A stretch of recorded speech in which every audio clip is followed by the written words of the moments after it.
We want to welcome Carie Cox to the podcast today. She is the owner of Utah Foundational Nutrition, and we are blessed to have you. I know it's all about nutrition, so can you tell us, Carie, a little bit about you and what you do? Well, thank you for having me. It's an honor to be here. I am happy to discuss all of this. So a little bit what I do, I started in nutrition. I've gone to school and gotten my bachelor's degree in nutrition science. That's been 2017 is when I graduated. During the time that I was going to school, I was actually working at a health food store as a wellness counselor. So I was interacting with people who were doing supplements, and I was able to get a lot of training actually during that time from other brands and supplements. So like Garden of Life, which is fairly familiar to a lot of people, Sun Warrior, different things like that. So I was able to understand a lot of the backing of how they create their supplements and sourcing and things like that, and what they felt helped make their products better. Going through school, I did that. I still worked at Good Earth Natural Foods is actually where I was a wellness counselor at, but I did that for 3 years. Then I moved into a clinic where I was working one-on-one with patients, basically what I'm doing here. About a little over a year ago, I quit the clinic and I started my own clinic basically here. Mm-hmm. I do in my office, I have a Zyto Scan. I have worked with the Biomeridian as well, which does similar, but it's a little bit different. I run Zyto Scans. I work with people on their nutrition, trying to help them understand how to feed their body. Oftentimes I am doing supplement regimens for them as well, because oftentimes we're needing that little bit of a boost of really high dose nutrient itself to get things flowing and moving, helping support digestion. Digestion is probably one of the biggest factors I work with, but I've worked with a range of different things with different patients. So basically I'm working with supplement plans for people. I mostly work with orthomolecular and standard process. I prefer standard process. And that's a great product. We've used that many times, the standard process. Yeah, the basis behind it, and Dr. Roy Lee, I love how he's done things. I actually, when working as a wellness counselor, we had availability to it, but didn't ever understand it. And that's what I find most people just don't fully understand how to apply it. That's why standard process pushes people to work with a nutritionist or someone who understands it so they can apply appropriate protocols for it. And so they're one I've kind of fallen in love with. I really have a hard time with some of the others, but I can compare the different supplements to it and the actions that it's trying to help to assist in the body there. So what got you into doing this? You said you went to school to go into nutrition and things of that nature. What was kind of the thing that led you in that path? So about, I'm going to say it's close to 10 years ago, I decided to go on the journey of bodybuilding. So I just started to prep for a competition. And when going through— All right, you got to show me your guns. You got to. I don't have any available right now. The funny thing is I really don't show people a ton, but I do have some of like one of my trophies back here. Oh, nice. The other ones are big swords, so they don't tend to hang on the wall too well. People don't want to come into that, but it was a lot of fun. It opened my eyes. And during this journey, I was working with a coach, and most people are working through a coach as they go through that journey. And he was really pushing me to do different things. And when I was younger, I had an eating disorder. So therefore the eating disorder made eating in abundance and eating really healthy hard, because I was someone who had, as a younger kid, choked on food. And because I was nervous about eating and choking, I quit eating a lot of things, and my parents would just give me junk food just to get me to eat. Well, you get addicted to that kind of stuff. And so going into the bodybuilding factor, I was had to switch and go into this health factor and eating the proteins and the good foods and such there. And in bodybuilding, they aren't all necessarily about the health. So I started listening to a gentleman that had his master's degree in nutrition, and he was a power lifter and a bodybuilder. And I listened to him talk about how so many of the coaches out there do not understand nutrition and create metabolic damage in the people that they're helping. So I decided to start this journey and go to school to get a baseline of understanding of the nutrition, because I was going to be a bodybuilding coach, is what the ultimate goal was when I began. That was kind of what you thought that's where you thought your journey was going to take you to. Yeah. And I really thought that, and I love working out. So I really have a passion. I still do a lot of working out. I keep telling myself I have one more competition in me, but there's a lot, doing your own business, and there's so much educational and other things and people don't realize. I coached a kid in Little League who just won. He won some competition for bodybuilding, but it's not bodybuilding. It's like the fitness one or whatever it is. Yeah, they have different.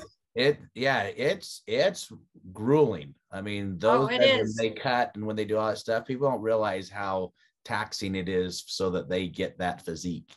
Right. And most people look at those people and say, that's health. Well, during my the journey I had on the bodybuilding aspect, I ended up in the end, I competed twice. I prepped for a third competition, but didn't, because of life circumstances, didn't end up doing that competition. But in the end, I ended up with being diagnosed with an enlarged heart and a leaky valve. Oh, but wow. Because I was so fit, when I went in and I met with the cardiologist and did all the stress tests and everything, they said, you eat healthy, you do so well for yourself, you look good, just keep doing what you're doing and you'll be fine. They didn't put me on a medication. They didn't do anything because I was way thin and I had a good muscle tone. So, but months later, I was having episodes where my heart would do something funny and I'd be taken to my knees. And oh, wow. I wasn't sure if I should go to the emergency room or if I should just wait it out or what I should do, because most people looked at me and were like, you're healthy. And so oftentimes people look at these bodybuilders and they see health. That really isn't health. That's someone who's pushed their body to the limits, really. Yeah, and most of them struggle. Yeah. And most of them are struggling with hormone factors. Well, in the true bodybuilding, steroids are rampant, but if you're in the clean system, because there's the non-steroid bodybuilders and the steroid bodybuilders. Do you feel like you were having these heart problems because of putting your body under so much stress, or do you think you were just kind of born with that? Well, the eating disorder when I was younger probably had something to play with it, but it never really played itself out because I never had pushed myself. I do believe that you can easily push yourself into that situation with the stress from working out if you are not supporting yourself properly, because depending on how you're eating, if you're getting and rejuvenating your B vitamins and your small intestine, large intestine are doing well, you're good. But oftentimes you're pushing yourself so hard with caffeine, pre-workouts, and bodybuilding to me can be an introduction to an eating disorder on a lot of aspects. So because people will eat really, really clean and then binge, and then eat really clean and binge, and that's not healthy. The competition's over, they got, I got a couple of weeks, I'm done, I'm gonna Well, even during the prep, you'll have like a cheat day and they'll eat total junk from sun up to sundown, and I mean just consume a ton of calories, and the strain that puts back on the body, and you're already pushing your muscles to max and everything else. So I try to help people correct a lot of those ideals that we think about.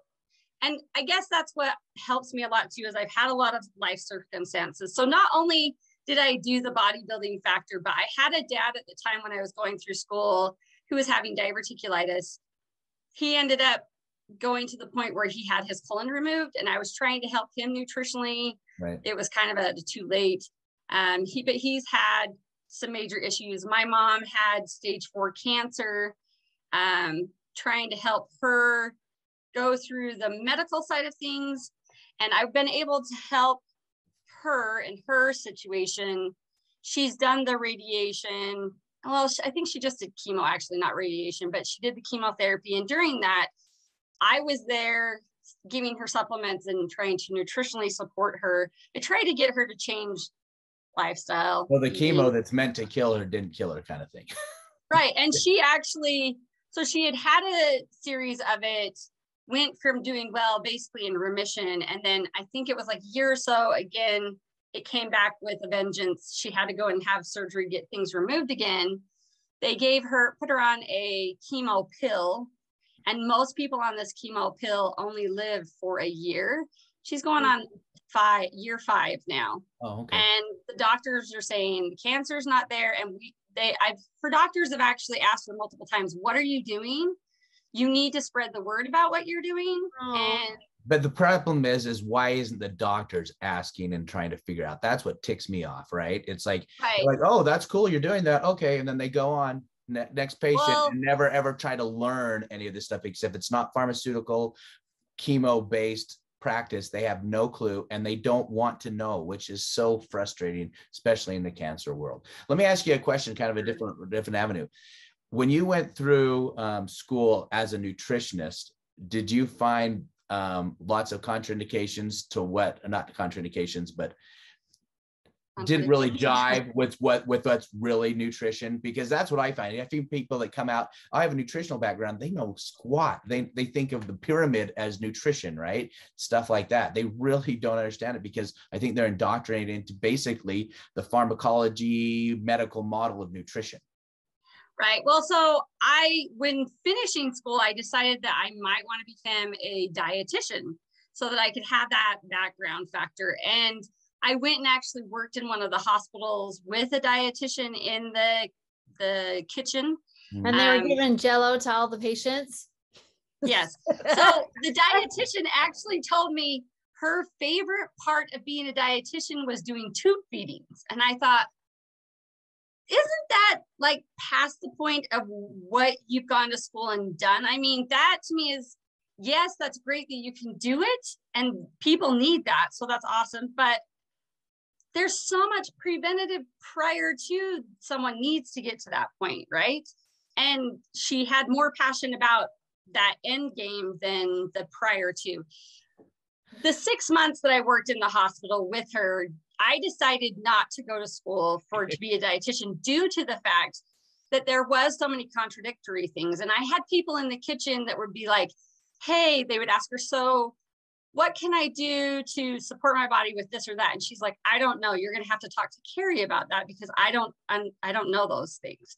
She knew how to implement what the doctors were doing and cut out. And the doctors know absolutely nothing about nutrition. Let's just be honest. I mean, there's nothing worse when these guys come out of like, cancer surgery for getting their gut removed and they're given a hamburger, kind of thing at the hospital. It's like, it's baffling. It's really baffling. But I was just wondering if you found it's nice to have the education because it shows that you put in the time and effort, but probably most of the stuff that you're dealing with and you're doing in now basis is probably stuff you've learned on your own or through seminars and different things that are on the natural side of things.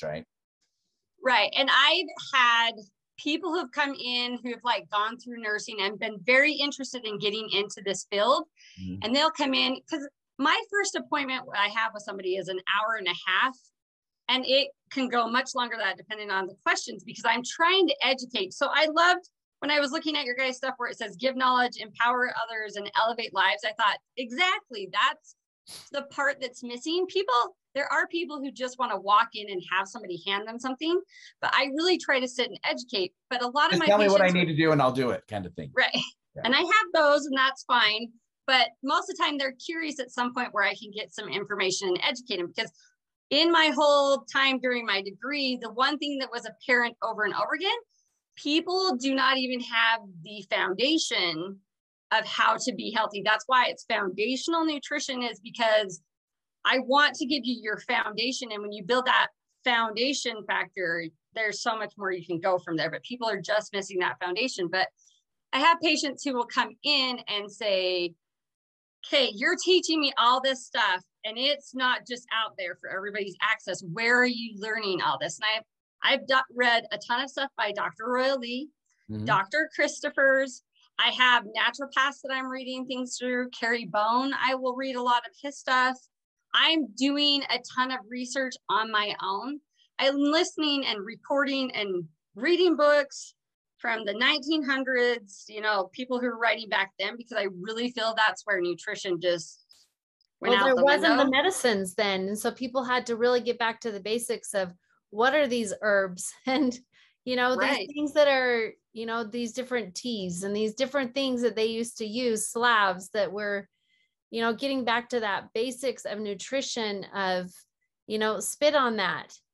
Right. Yeah, right. Exactly. And it's sad because there is such simple concepts that we can introduce that will do massive amounts for people. And when I tell people, you know, have this fermented foods, I feel like is a huge one that is just not used, but it's like, just eat these fermented foods, eat 2 different kinds every day. You don't even have to have like a whole plate full. Just start with a spoonful, something, and how massive that can change their life from day to day, and bowels and bacteria in the small intestine and overall functioning of their body. And it's just, and so when you hand them something that simple, that's often I find a struggle too with is people are going to their doctors, because I usually get a lot of people that are just like, I'm at the end of my string here. I've gone through all these doctors. I've gone through this whole situation and I'm just, nothing's working. And I am tired and sick and just worn out. And I think that also that just those small little tweaks, like you talked about, can bring such benefit to their lives. Oh yes, and for sure. And so a lot of times people think that it's going to be an overwhelming journey that they have to do, but a lot of times it's not. It's just those small little things of changing that brings so much results. And then when you start seeing those results, then you start, okay, I can do more. And because you're getting like the clarity and you're feeling more energized and you're doing all these different factors. But most of these people are coming in and they're like, I have seen an expert in their field as a doctor and they have not been able to give me any relief. Why do you think me introducing fermented foods and maybe some garlic factors and things that I need depending on what's going on, why do you think that can happen? I even had a 15-year-old girl come in and say, there's no hope. I've been through all the doctors. I have these problems and they have told me there's no hope. So I don't even know why I'm here. Did you explain that that's the problem? Because she's been to those doctors? Because I did sit and explain. I'm like, you have to understand the doctors are coming in and giving you medication that's forcing your body to do an action, but it's not getting to the foundation of what that's not fixing anything. There's no medication that fixes anything. And that's what people they just continue to go down that path. Yeah. Right. And my husband, I was talking to him the other day and he was giving me some ways of giving it to people of understanding. It's like, basically they're going in, the check engine light comes on and they just go to learn how to deactivate that check engine light, but nobody does anything about the engine. Right. Yeah. Put a Band-Aid on it, cover it up so you don't know, you can't see it. Right. Right. For sure. And then it just comes out in a different mechanism. Something else starts happening and they don't understand.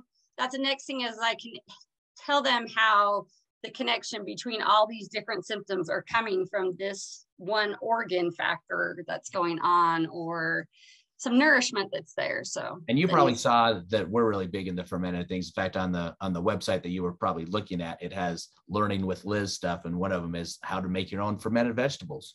Simple and easy. You know, it's not that difficult, but if you do it and just stay with it, you know, it's just one other way to get proper good gut bacteria, because that's the key to the game.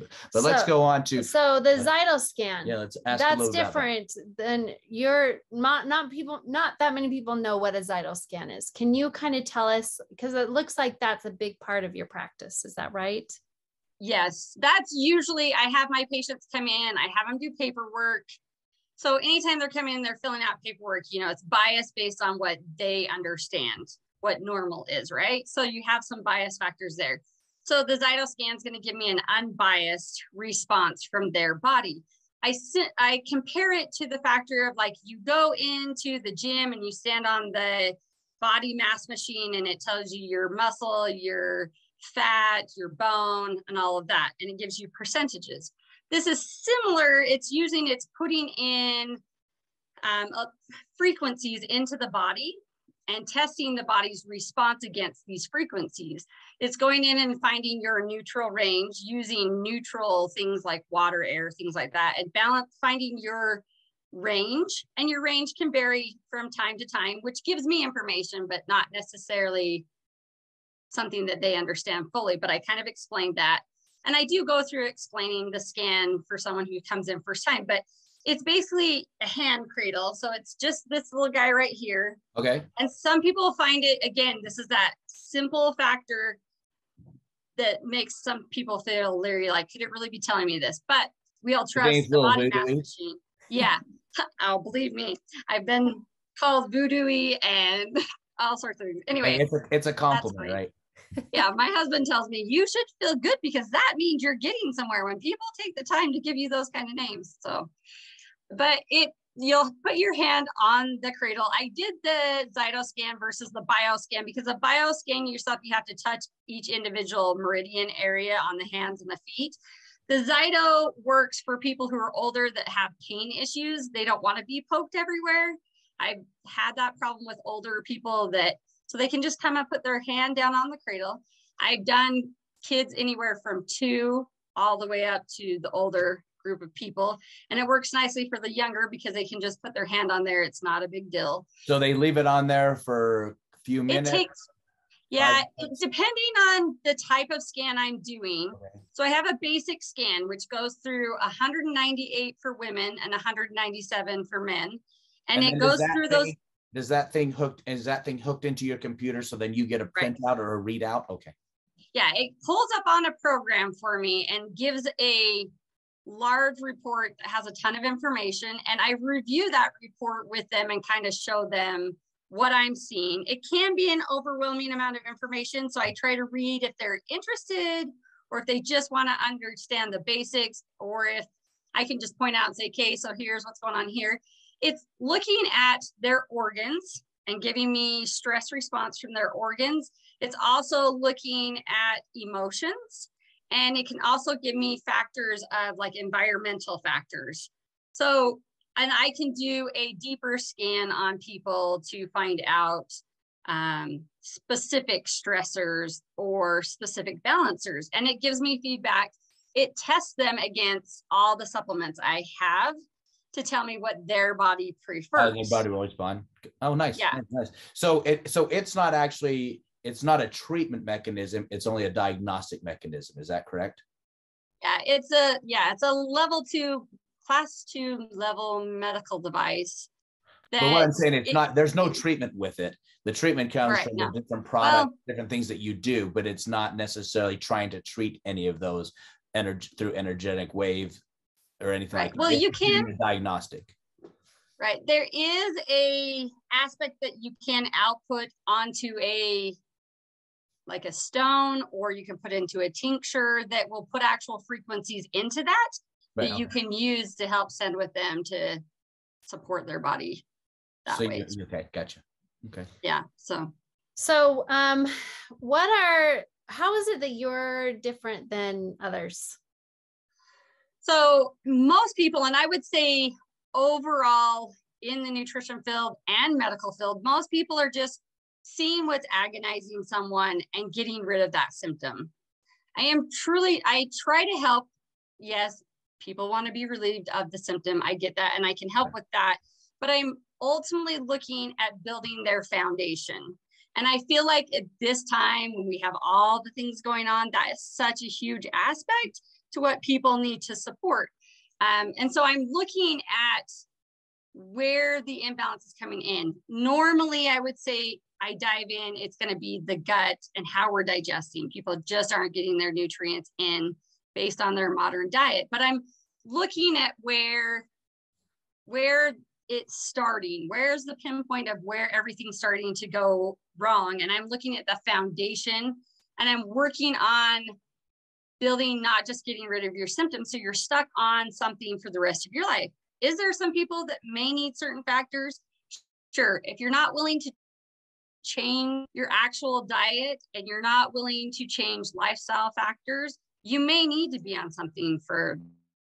So I am that person that's not just trying to get rid of the check engine light. I'm looking at the action of what's going on in the engine and how I get it lubricated and flowing properly and where it comes in. Because some people, it can be even back to the emotional state that's impacting the rest of the factors and trauma and things.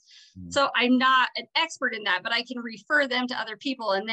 But I'm looking at how I can support them to be able to cope with those factors, or it is the digestion itself. Oftentimes, digestion and how people are getting in their nutrients are a major factor of what's going on in the body itself. So you need to actually talk with Liz, because she is excellent in that aspect. Nice. Very good. She's very well with helping with people with emotions and things of that nature. So what are then some of these top things that people, if they're experiencing, should reach out to you then? What are some, I know you talked about gut issues, but what are some other top things? So the top factor would ultimately be gut digestion factors, but I deal with a lot of people that are on the hormone train of imbalance, trying to help them. Some people have already been put on hormones themselves. Some are trying to avoid that. So supporting the nutrients and stuff needed to help the endocrine system itself, the hormones themselves balance. Do you do testing for that, or do you have them go get their own testing? They usually have had testing done and will bring it into me. I can input their blood work and look at that in comparison to where we need to support with that. But I'm not actually doing the actual labs for that now. I do have like a lipid profile test that I do on people, because your lipid profile on your cells is a huge indicator of health or not. And looking at that and how well you're emulsifying your fats, breaking them down and getting them in to support that cell is very key. And I have a test for that. I do then also work with people who oftentimes are in a disease factor that are working with a doctor, but want to go and actually do something for their health and rebuild it. So really anymore, I initially, when I got into this, I'm like, I'll just help anybody. Everybody needs this. I just want to help everybody, right? But I really have tried to button down. The problem is not everyone wants help, right? Unfortunately. Exactly. That's the point. And so I've really tried to look for those people who are seeking out to that elite health factor, that really want to dig in and get a balance of any deficiencies that they can rebuild, or any nutritional aspects that they can rebuild their body. Because really, you have to be committed to this.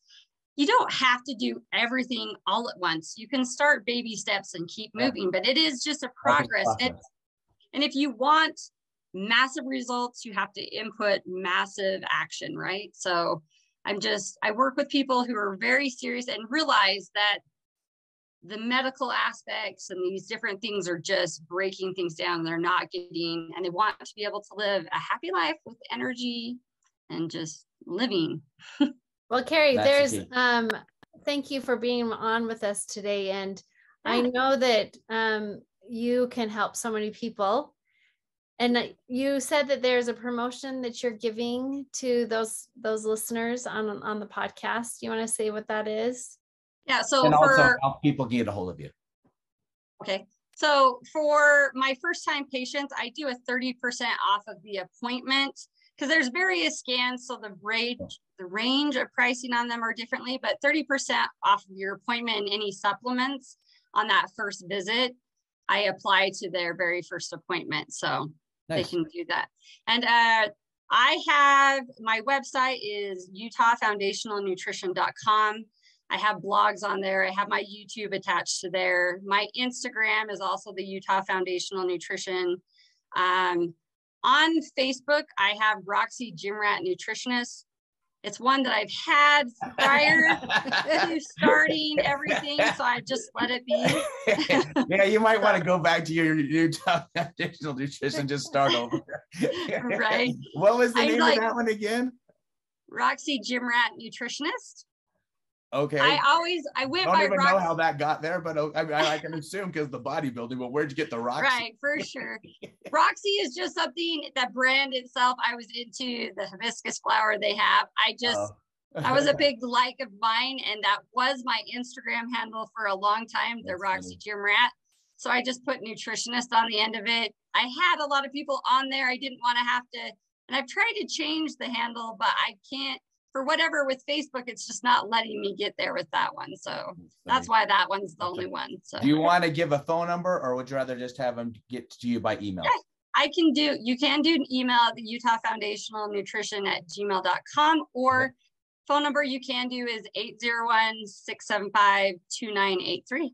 And we'll try to put those on the notes as well. But thank you so much. Appreciate your time and effort. And once again, she's going to be part of our conference. She'll have a booth there as well. Be Healthy Utah. That's the Be Healthy Utah Natural Health and Wellness Conference coming up in April 22nd and 23rd. And that's how we originally met. So thank you so much for being a part of the podcast. Hopefully we weren't too rough on you and that you were able to feel comfortable, because that's what we want. We just want to be able to let people know there's options out there. And that's the whole goal of what our conference is. That's the whole goal of what we're trying to establish, is letting people know, hey, there's people that have answers and they want to help you so that you can help yourself. Because that's ultimately what we want people to be able to do, is do things for themselves. But sometimes they need guidance and direction. And that's where someone like you can come in.